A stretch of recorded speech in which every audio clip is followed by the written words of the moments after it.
Hi, welcome to Mom Cooks and Gardens. Obviously, it's not mom, it's me.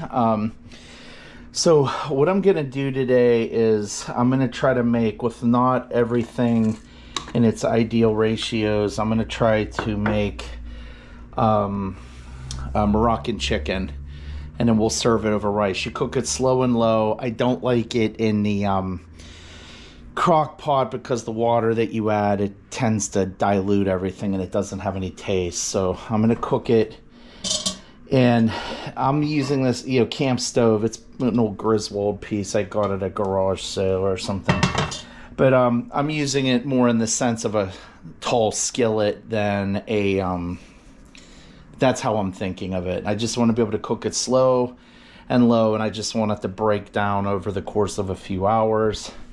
I'm using bone-in chicken thighs without the skin. So we'll be back. I'll won't film this the way I film outside. So, all right, these are my basic ingredients: salt, pepper, a little bit of cinnamon, a little bit of nutmeg, a little bit of cloves. Where's the cinnamon? I think I have cinnamon out too. A little bit of cinnamon. I'm gonna paprika, red pepper. You gotta have cumin, of course. Gotta use a little bit of garlic, maybe a little bit of reading glasses. We'll be back.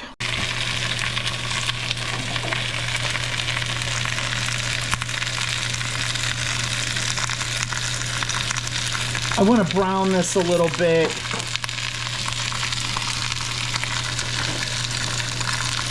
And then I'll start introducing the seasonings.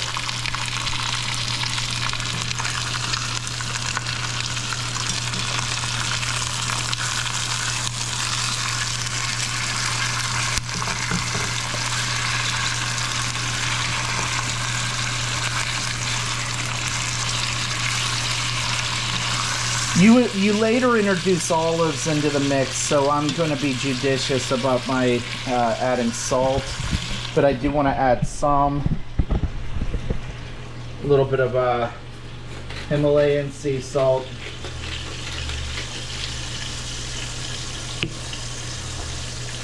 I'm going to cheat and use a little bit of the hot sauce because it disperses well. I don't want anything water-based in here. I mean, there's water in this, but I don't want anything in here like onions that's going to break down. I want it to. I want to brown the meat.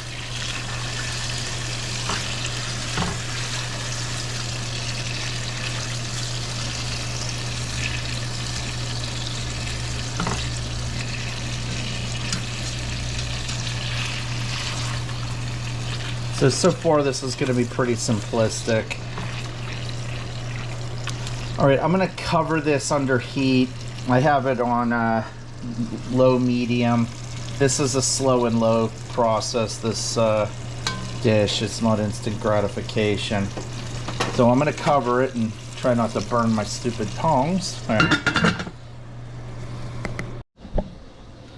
So I thought I saw almonds up in the the pantry or whatever, and I did, but I didn't. Thai lime and chili almonds. I don't like these. I prefer regular almonds, but it dawned on me it'll get diluted in the mix, so we'll go with that. Tomato paste is going to be an ingredient once I kind of get it where I want to be with the seasoning. I'll later introduce to sort of balance out the weirdo almonds. I'll throw a few cashews and some apricots.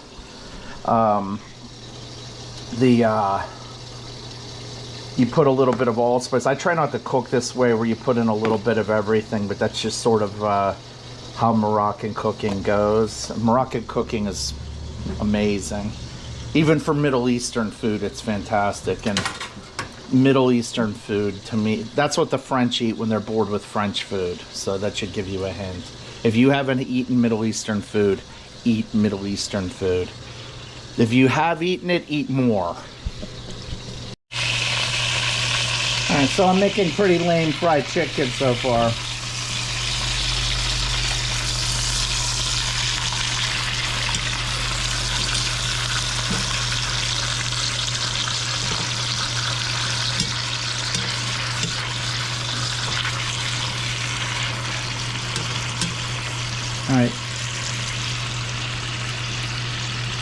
I'm happy with the browning process, but I have the heat up too high.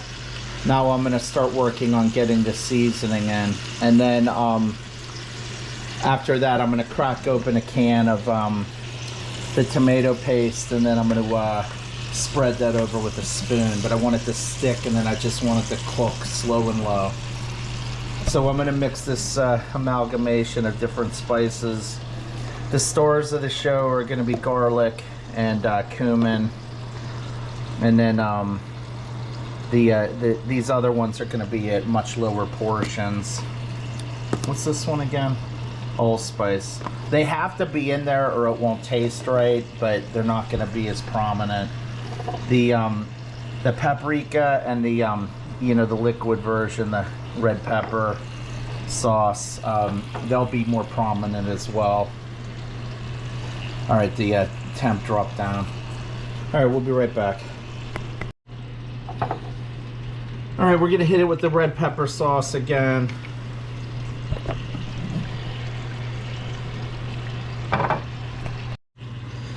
A liberal amount of ground cumin.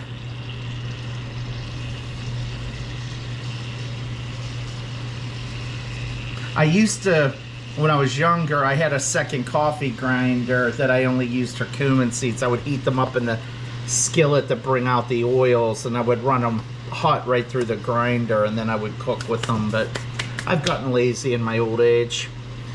All right, so I've got this done, and where's my pepper? Here, oh, I haven't put any pepper in. Not that it requires it. It feels weird not to have it though, so I'm gonna use it. And yeah, got the cumin in there. Garlic granules. I'm doing this quick, not the, this isn't a Michelin restaurant here.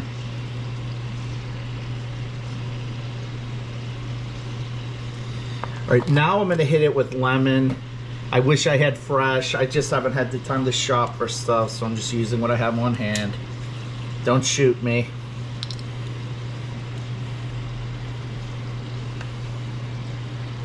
I probably should have done this in the opposite order.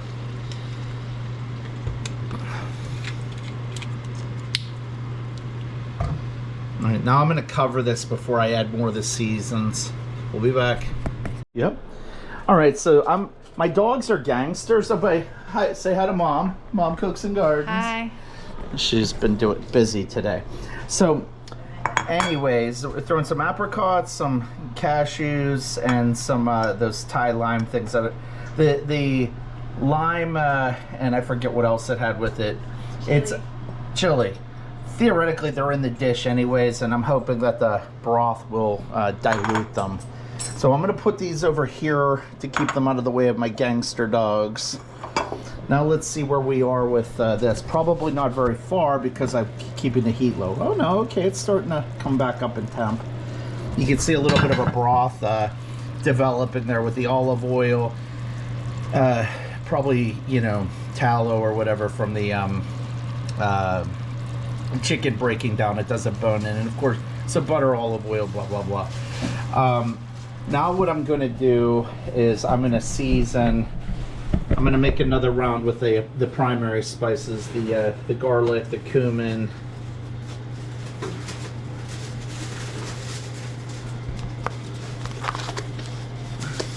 A little bit more salt, but not a lot. It's mild. Yeah, here's the cumin. I'm filming. Do you want to pack these? No.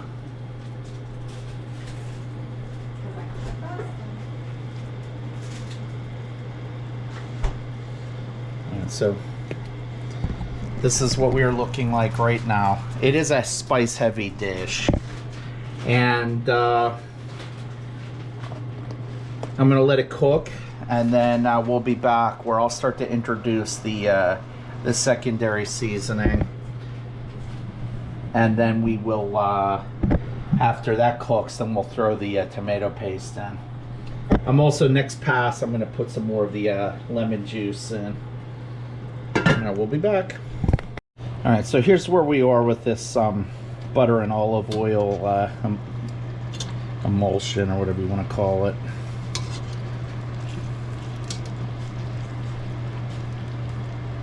I am going to turn it over and hit the other sides. I kind of, at first I thought I wanted to do it one side up, but I'm going to repeat the process down below rather. So we'll make what you just saw on the other side on this side. Alright, so I introduced the I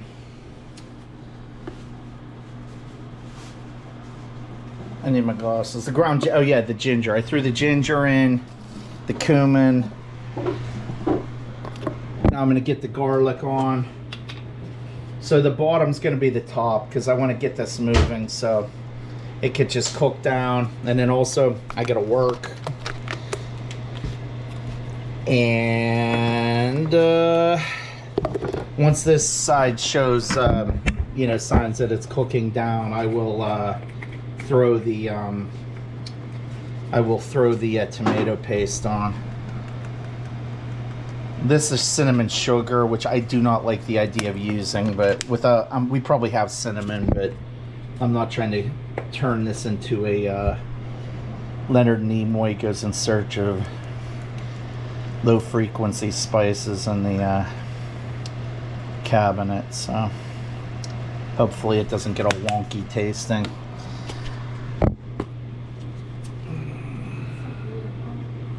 Ground allspice. Use a new finger because I didn't clean my fingers off from the other spices. A little bit of, is this ground cloves? Thank goodness. Yeah.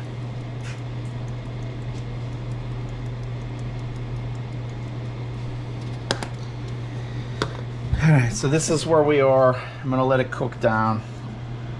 Wait, I didn't get any allspice in there, or did I? I can't remember. No, I did. It looks like cocoa. Let me.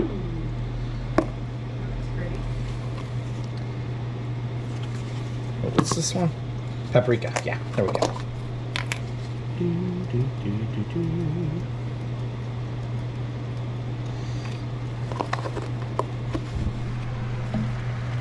Alright, so this is where we are. The smell of the spices is really starting to come into play. I'm going to turn the heat down all the way to like its lowest setting. I'm going to just let it cook, but I'm very happy with how it's looking and smelling. All right, let's see what we're, oh, it's hot. All right, we're cooking with gas. It smells so good. The cinnamon's kind of a weird thing to a Westerner, but it all works. All right, so I'm gonna put some more lemon in the mix, and then we're gonna break open a thing of tomato paste, and we're gonna spoon that on, and then we will introduce this and some olives. All right, we'll be right back.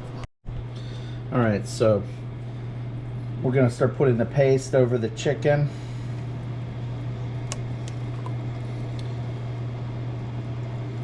Essentially, I'm going to just make passes until I have it even, and then I'll sort of spread it out.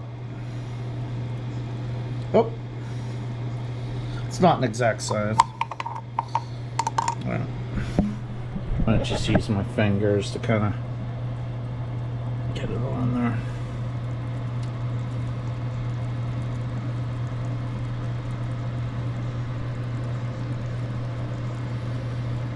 And I'll just eat the rest off my hands.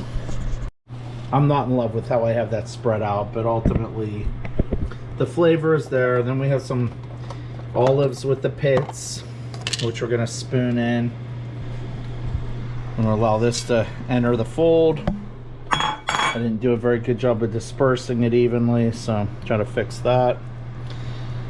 Oh, come on, Scott. All right, I'm gonna give it some lemon juice, and we'll kind of just let it cook.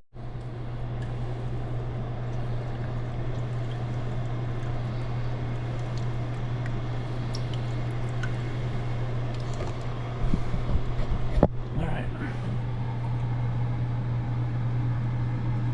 smells pretty good. I am going to put a little more salt in it because I don't think the amount of olives I have in there is going to overwhelm the salt content. So get a little more in.